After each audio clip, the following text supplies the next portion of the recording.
Okay. Hey, William, how are you? Hey, Christy. Good, thanks. How are you? Good to see you. Excited to be in this session today. We're, as you know, we're going to be kind of leaning into one of your strengths, and so I'm going to kind of let you lead as you reflect on this. What strength would you like to focus on of yours? Yeah, I was thinking about this, and it's not my top strength, but it's in the top five, and that's individualization. Okay, great. Can you tell me more like about why you want to focus on that? Yeah, so it's something that I don't know if I'm intentional about, um, and maybe part of that is because it comes naturally, but just treating each person as an individuals rather than to do it the same across, has something that's worked well for me, I think, in my leadership at work. And then maybe that's how I've really been more aware of how I'm using the strength in terms of being very thoughtful about how each person's motivated, what's important to them, and then trying to lead them accordingly. What I'd love to explore is how do I use that strength in the rest of my life? So outside of work, especially with my family. So, Hmm. and what's interesting is, and this, for some reason, I only really connected the dots today as I was thinking about this in preparation for our session. I have two out of my four kids are four Enneagram four, number four in the Enneagram, which is this individual person. They think of themselves as unique. They don't ever want to be classified. In fact, they hate the Enneagram because it puts them in a box with other people. When so I should be good at connecting with them, and maybe I have great relationships with them, but I haven't really thought about how I'm using my individualization strength in my relationship with people who, especially for them, being treated in a unique way is important to them and valuable to them, Yeah, and maybe speaks meaning and love and respect and so on. yeah. Okay, so I think you basically told me, but I want to make sure I hear you right. What would success look like then at the end of the time for you? Yeah, I think success would be to have a few ways, or a few sort of things I can intentionally do to use my individualization strength Okay, outside of work. okay, great. That's great. So tell me what you know about that strength. You said you don't know, you haven't maybe been using it intentionally, but tell me what you know about that strength. Yeah, I think what I know about it is in terms of the work context, um, how I lead um, people, motivate them, think of what they need from me to be successful, to be effective, is very specific to each person, and I try not to sort of lead them all the same way.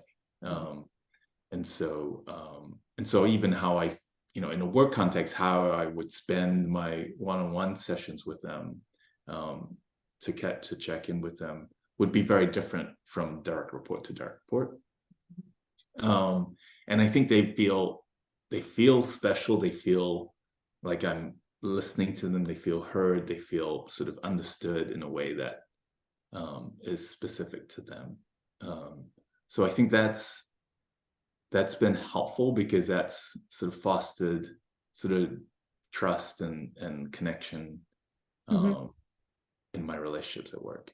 And I think I need I need to engage that strength more in my relationship with my family. Hmm. Do you prep for it individually or at work? At work, no, but I think it sort of, it's like this thinking, there's a thinking chamber that sort of works on, okay, what do I need to do for, and it just keeps running, in terms of what do I need to do for so and so. Oh, he's struggling with such and such. What's going to help him specifically, um, which may be different than how I would use it, help myself. So it does it seem it's autopilot almost to you, or it's just very natural? It seems natural at work. What I realize is I I don't know why I have a different standard at home with my family, but I just expect them to, you know, all do the same thing. I expect them all to clean up after themselves. You Mhm. know, I expect them all to, you know, I'm talking specifically about my kids. My wife is fine. That or to communicate with me, or to, you know, um want to spend time with me, or in you know, in certain ways or whatever. Um and I don't think about my specifically my expectations of them in a individual way. And Yeah. I think if I could do that, that'd be better. And, you know, one of my kids, her room is completely, she's 15, her room is completely a mess. Um and it's bothered me for the longest time. And I realized maybe for her, she just isn't capable of tidying up her room, or there's a disconnect, or there's some hurdle there that's unique to her, Mhm. that's making that so hard to do. And you know, we'll kind of put the foot down and everything, you know, all of the escalations happening in order, okay, you're not meeting your friends until you clean your room, there's trash all over the place, da, da, da, da. And that'll happen. And it's like a nuclear bomb went off. And then the next day it's a mess again, you know. And so that's just an example. Yeah. I think, wow, why am I not using my individualization strength to engage with her in a way that says, okay, here's the value that maybe I have that you don't have.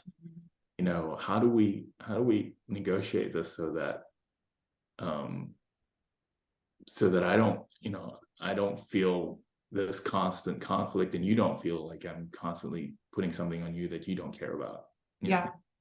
Yeah. So I'm just curious. This is maybe a strange question. Have you had an employee that, or a person you worked with, that you weren't able to relate to, or maybe they, I don't know, there was a value they had that, or you had a value that they did not? I'm not going to use messy office, but you Yeah, know, yeah, yeah. or maybe Um, just a way of working, procrastinating, something that would be completely counter to how you work.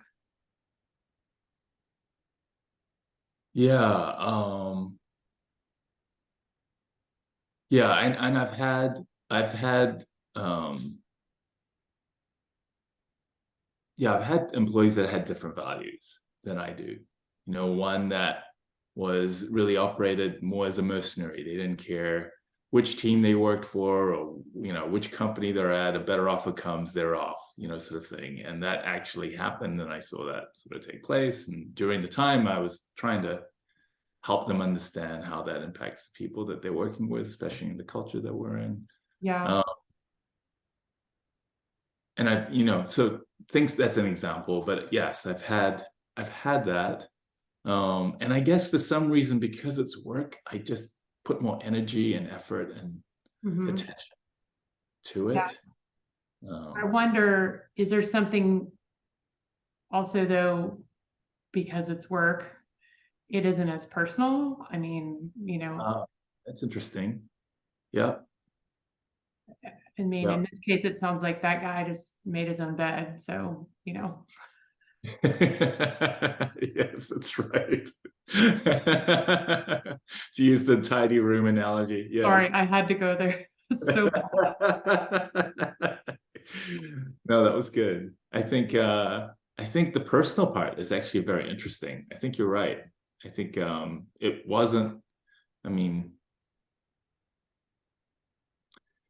yeah, no, it's interesting because I think you know, there's this saying, it's just business, it's not personal. And I honestly actually kind of have operated in a way that almost reacts against that, and just acknowledges that it's more personal than we hmm realize.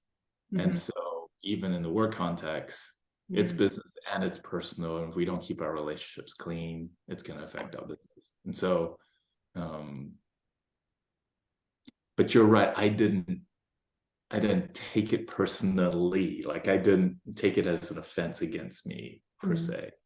hmm Whereas I can totally see how, to use the untidy room example again, that seems like disrespectful, to my request and da da da da. And Mhm. yeah. Yeah. So okay, so I'm taking notes. So I don't know what that means though in terms of how I engaged in the visualization. I have to think about that a little bit. What, I mean, you're sort of saying, but what comes up in you when, like, as far about, I mean, you're saying you feel a little disrespected. Is there anything else? hmm. Yeah, I think there is, because I feel like there's potentially a little resentment, to be honest, and that might be just my personality flaw. Well, Um, tell me more about that. Resentment, or because I go out of my way, I work hard, I just, do everything I can to provide for them, to love them, to give them what they need. Mhm. And I feel like I'm asking for this one thing. Mhm. It's probably more than one thing. If I'm trying to imagine how they might be thinking about it, there's probably a gazillion things, Mhm. like, but and they can't do that for me. They can't. So it feels like a lack of reciprocity, and this is not a mutually loving relationship. This is Yeah. feels like a one-way relationship. So the way you describe the individualization, I'm saying the right way, individualization at work, I heard you say it was thinking about them and what motivates them. And I'm just reflecting back, it sounds like there's some other thinking going on while even if you're trying to practice individualization, it seems like there's some other thoughts in the head that are That there. might be either getting in the way or clouding the use of Mm-hmm. that strength. Mm-hmm. Yeah. Yeah. What do you think about that? Yeah, I think it was not as complex at work, because I was just thinking about, how it's benefiting the company. It didn't feel as much as that they owed me anything. Like I don't operate that way as a leader, I guess, in Mm-hmm. that context. However, I feel like a little bit, or more, or a lot maybe, like not that they owe me, but like this needs to be a mutually beneficial, a mutually loving. So Yeah. it's kind of now it's around the relationship, my sense of the relationship that's getting in Mm-hmm. the way of me sort of um, using that strength. And maybe if I engage in visualization in a way that understood uniquely how they express their love to me, as Mm-hmm. opposed to how I need them to, Mm-hmm. uh, that would help me as well. So maybe there's an application of that strength around how I'm thinking about the relationship, as opposed to. Yeah. I heard you say that when you engage with employees, you don't think about how it would work for you. You think about how it works best for them. And Yeah, and accomplishing what the company needs, mm-hmm. what Mm-hmm. has to be, what our mission is. Right. And so, I'm wondering just about even, is there a pulling this to back a bit, pulling the bit back a little bit about, what's really going on here, right? Is it a dirty room, or is it like, I mean, maybe not even understanding what the mission is? Yeah, no, it's a good point. What's our shared vision? What's our shared goal here? Mm-hmm. Mm-hmm. Um, and what are we trying to accomplish? Yeah. Between us, maybe as a family unit. Yeah. Um, yeah. So this is 20 minutes is never enough, but I know we maybe got maybe 5 more minutes. So you've talked a lot, you've said a lot, really honestly. you know, are we sort of on the right track? Can you imagine maybe reframing some things? I mean, what do you think you need to do now that you've got this kind of revelation? Yeah, I think it really is sort of digging below the surface as to understanding and following where my feelings are taking me in terms of understanding what's the true source of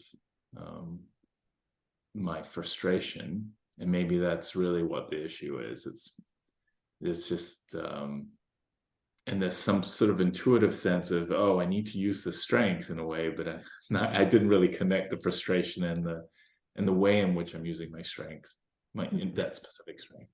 And so I think being broader about, so I think at work it was easy because it was about activity, it was what we're doing, right?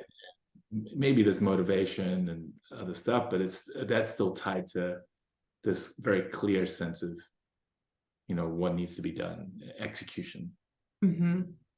I think in the outside of work, it has to be a lot more heavily weighted around relationship than it is execution. So execution is maybe getting the room tidy, but I'm maybe over prioritizing or overvaluing the execution versus the relationship in that case. And so my takeaway from this is, how do I apply individualization strength, or the strength of individualization, to the relationship, to how I'm building the relationship, and